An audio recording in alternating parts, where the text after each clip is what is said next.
트럼프의 상호 관세 우리 시각으로 내일 새벽 5시에 발표할 예정이라고 합니다. 또 시간 어길 것 같기는 해요. 얼마 시간이 남지 않았죠. 재계에서는 이렇게 불확실성이 크기 때문에 상법 개정안 이런 것들은 지금은 좀 아니지 않냐 이런 목소리를 많이 내왔습니다. 어제 한덕수 대행이 결국 거부권을 행사했고요. 여기에 직을 걸겠다던 이복현 금감원장 조금 전에 사의를 표명했다라는 소식이 전해졌습니다. 그런데 일단 반려됐다고 해요. 월요일에는 저희가 상법 개정안에 찬성하는 입장 전해드렸고요. 오늘은 반대하는 입장 들어보도록 하겠습니다. 대한상공회의소의 강석구 조사본부장 전화로 연결하겠습니다. 본부장님 나와 계십니까? 네, 안녕하세요. 강석구입니다. 예, 안녕하십니까? 안녕하세요. 조금 전에 이복현 금감원장이 사의를 표명했다라는 소식이 전해졌는데 어떤 생각이 드셨습니까? 저도 방금 이제 소식 들어가지고요. 지금 특별히 제가 코멘트하기는 좀 그렇습니다. 말씀하시기 적절하지 않을 수도 있으니까 이 부분을 넘어가도록 하겠고요. 일단은 반려됐다는 소식까지 전해졌습니다. 자, 트럼프 이야기부터 해볼까요? 트럼프가 취임 뒤에 상호 관세, 보편 관세 할 거다, 저렇게 할 거다, 이렇게 할 거다 말이 하루마다 바뀌고 있고요. 재계 입장에서는 굉장히 대응하기가 어려울 것 같아요. 여러 가지 측면들의 문제가 많겠습니다만 어떤 부분이 제일 어려우십니까? 그거 예상했던 일이긴 하지만 기업들 같은 경우 우리 같은 경우는 이제 수출 기업들이 많은데 이런 수출 기업들이 어려움이 예상되고요.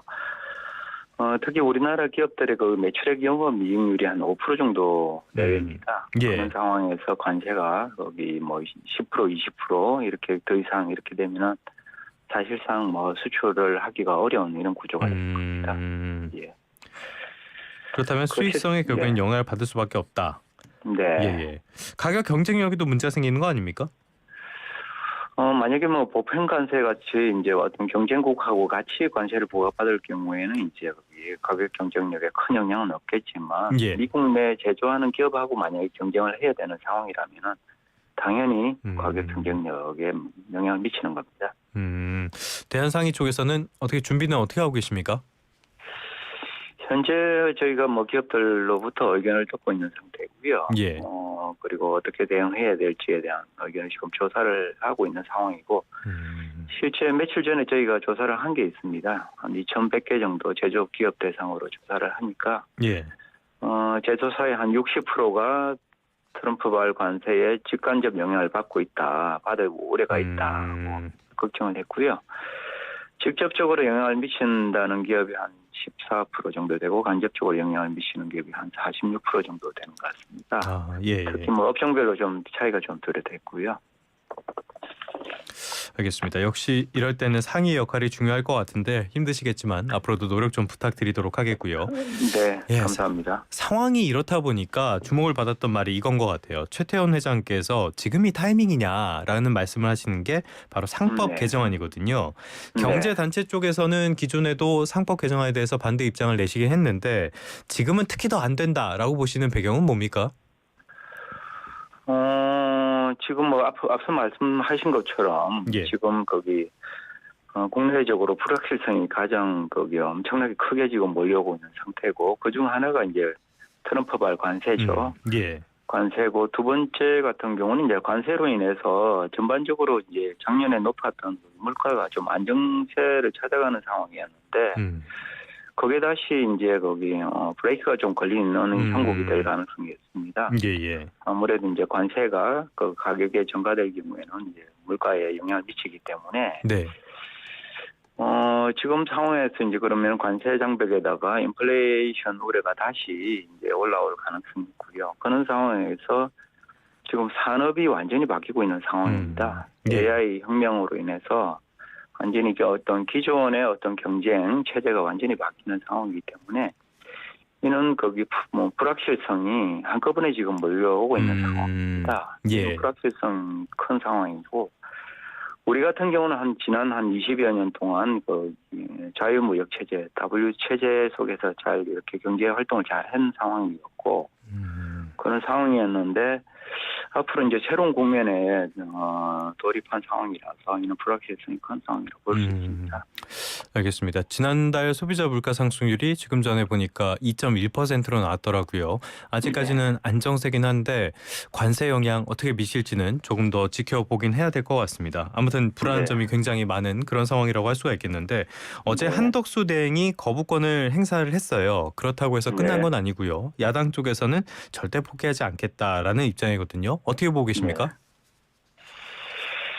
제가 섣불리 말씀드리기는 좀 어렵지만 국회 통과된 법안으로 다시 재의결하기는 아마 쉽지 않을 거라는 생각은 듭니다. 왜냐하면 잘 아시겠지만 재의결 요건이 최적의 3분의 2이기 때문에 그렇죠.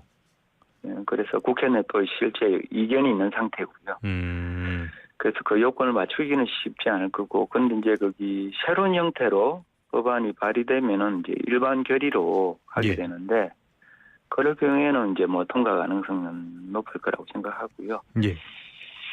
그래서 이제 야당에서 더 센 법안을 내겠다고 뭐 언론에서도 그렇게 얘기되는데, 사실은 저희는 좀 걱정입니다. 왜냐하면은 현재도 우리나라 상법이 다른 나라에 없는 규제 내용이 많거든요. 어떤 게 있죠? 대표적으로 이제 3%를 해가지고 어떤 거기 주요 주주의 의결권을 이제 행사 못하게 하는 경우가 어떤 감사위원 뽑을 때 못하게 하는 경우가 있습니다. 그런 게 뭐 대표적인 케이스죠. 그런 그런 상황에서 또 이게 저희가 우려했던 상법 더 세게 나온다 이렇게 하면은 사실은 우리나라 기업들 경영 환경, 우리나라 국내에서 과연 경영 환경이 제대로 갖춰주겠냐, 매우 척박하지 않겠느냐. 그러면은 그 투자자들이 뭐 이렇게 투자가 일어나겠느냐. 그런 걱정이 앞서는 거죠. 네네네. 더 강한 법안이 됐을 때는 경영 환경에 대한 우려를 할 수밖에 없다. 자, 근데 이번에 상법 개정안을 보면요. 이사의 충실 의무를 회사에서 주주로 확대하는 그런 내용이 담겨 있잖아요. 근본적인 질문으로 드려서 어떤 부분이 가장 걱정이 되시는 겁니까? 앞서 말씀드린 것처럼 불확실성이 더 커지는 그런 상황인데요. 예를 들어서 이제 기업의 주요한 의사결정, 예를 합병이라든지 분할이라든지 주요한 의사결정은 대부분 이제 1차적으로는 이사회를 통해서 결정을 하게 되거든요. 그런데 이사회의 의사결정 하나하나가 결국은 시비거리가 될 수밖에 없는 상황입니다.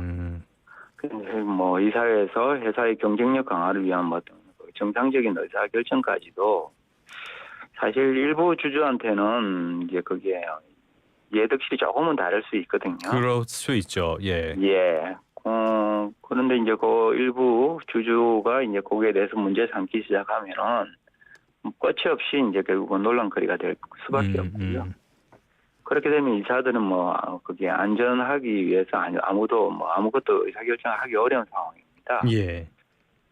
그 실제 어제 대통령 권한 대행님이 제2요구권 행사한 뭐 주요 이유 중 하나를 보면은 이게 현실적으로 어떤 의사결정이 총주주 그리고 전체 주주의 이익을 공평하게 대우하는 것인지 법률문만으로는 명확하게 판단하기 어렵다.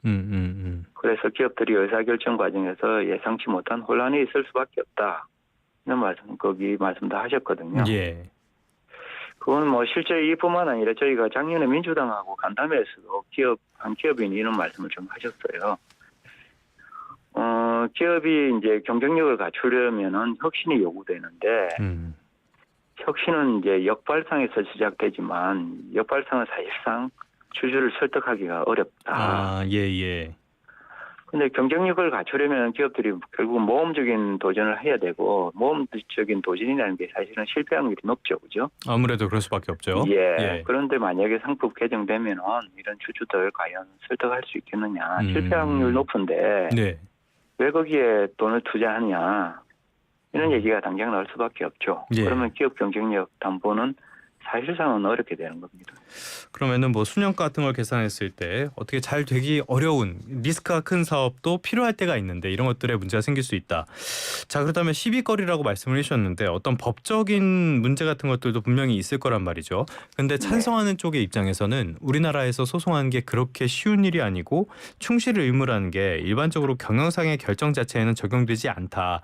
그래서 재계에서 과장하고 있다 이렇게 이야기를 하거든요. 어떻게 보십니까? 네, 저는 뭐 그거에 대해서 거기 뭐 다르게 생각하고 있고요. 예.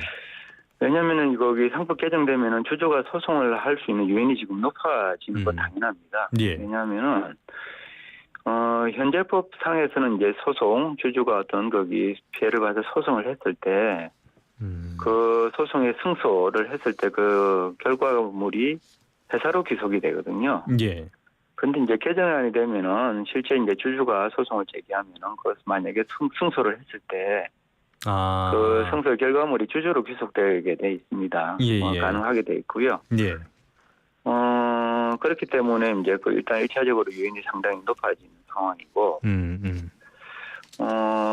그리고 뭐 앞서 말씀드렸지만 그 일반적인 의사결정, 정상적인 의사결정도 예. 결국은 주주마다는 조금은 이해가 조금 다를 수 있거든요. 예, 맞아요.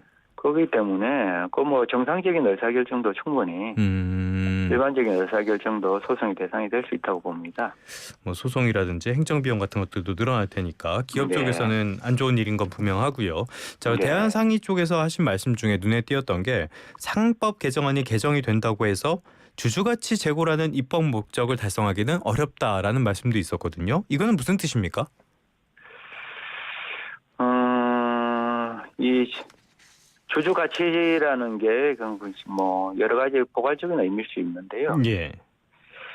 사실은 뭐 주주라는 게 그게 기업의 동반자이고 또 뭐 건전한 비판, 견제도 필요한 거죠, 그죠? 그렇죠. 그래서 뭐 기업 입장에서는 뭐 일반 주주 가치 제고를 위해서 뭐 모자람이 없이 노력을 해야 된다고 생각합니다. 근데 말씀드린 것처럼 주주 가치 제고라는 게 뭔가 과연 규제를 해서 주주 가치 제고가 되느냐 하는 부분인데요. 예. 그 회사 이익을 감수하면서까지 손해보면서까지 주주 가치 제고가 과연 옳은 것인가 하는 부분입니다. 네네네. 결국은 기업 경영이라는 게 이제 목적 자체가 그 지속 가능성 그리고 이제 그 경쟁력에 무게를 두고 있는 상황인데 만약에 기업 경쟁력을 훼손하는 일부 뭐 주주 전체는 아니죠. 당연히 일부 주주의 과도한 어떤 권리 주장이 과연 그 다수 일반 주주의 주주 가치에 도움이 되겠느냐 하는 부분이고요.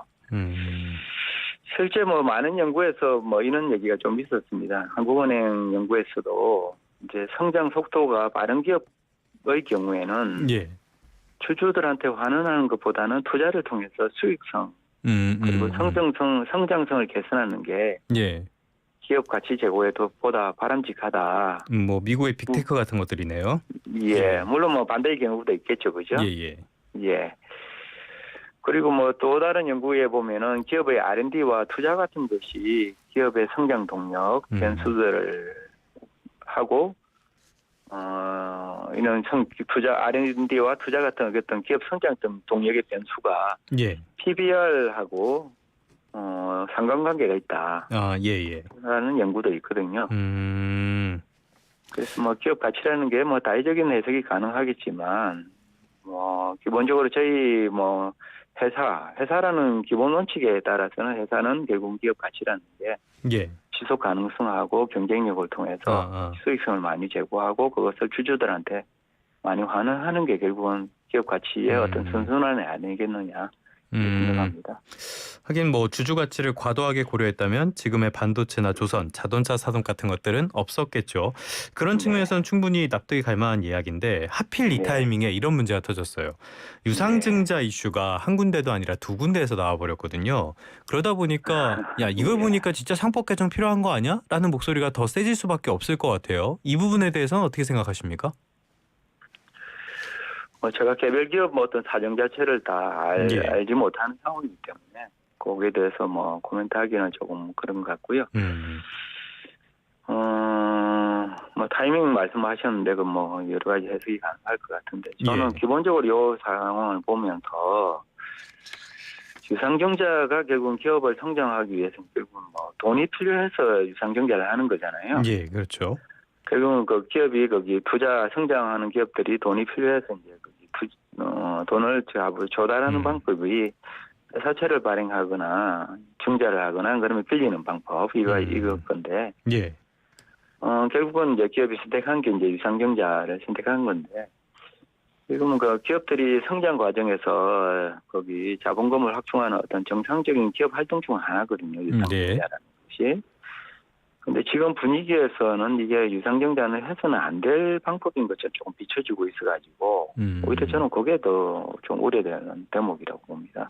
아니 뭐 유상증자 자체에 대해서 문제를 삼는다기보다는 이건 유상증자의 네. 배경 자체가 조금 이해하기 어려운 것들이 있어서 그런 것 같은데요. 네. 예. 그거는 뭐 개별 기업의 사정이 예. 뭐 제가 그거 하나하나 제가 말씀드리기 좀 그런 것 같습니다. 알겠습니다. 이건 뭐 사안에 따라서 볼 필요는 있을 것 같기는 해요. 네.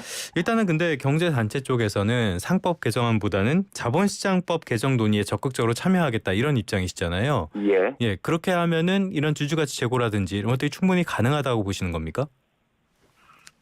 예, 저는 뭐 그 부분에 대해서는 어느 정도 많이 동의가 되는 부분이고요. 예. 실제 거기 이번 상법 개정에 거기 논의에 거기 단초가 됐던 게 합병 가격 산정이라든지 물적 분할 예. 이후에 어떤 재상장 문제 이런 사례 아닙니까? 예. 그래서 이제 자본시장법 개정안이 지금 현재 거기 정무위에 관련 법이 올라가 있고요. 실제 그 내용을 보면은 그 문제가 됐던 사안에 대해서 거기 핀셋으로 좀 개정하자는 내용으로 지금 올라와 있습니다. 예. 합병 가격 산정 방식을 이제 과거처럼 기계적으로 하는 것이 아니고 기업의 가치, 자산 가치 전체적으로 좀 고려해서 공정 가치로 하자. 그리고 이사회가 합병 의사 결정할 때 이거 의견서 작성하고 공시하자, 투명하게 하자. 예. 이렇게 밝혔기 때문에 상당 부분 거기에 좀 개선이 있을 거라고 봅니다. 알겠습니다. 일단은 재계 쪽에서는 상법 개정에는 만만치 않은 부작용이 있기 때문에 자본시장법 개정 쪽에 조금 더 초점을 맞추고 계신다라는 식으로 이해를 하고 마무리하도록 하겠습니다. 지금까지 강석구 대한상공회의소 조사본부장과 함께 상법 개정에 대한 이야기 나눠봤습니다. 오늘 말씀 고맙습니다. 네, 감사합니다. 이거 LG 맞죠?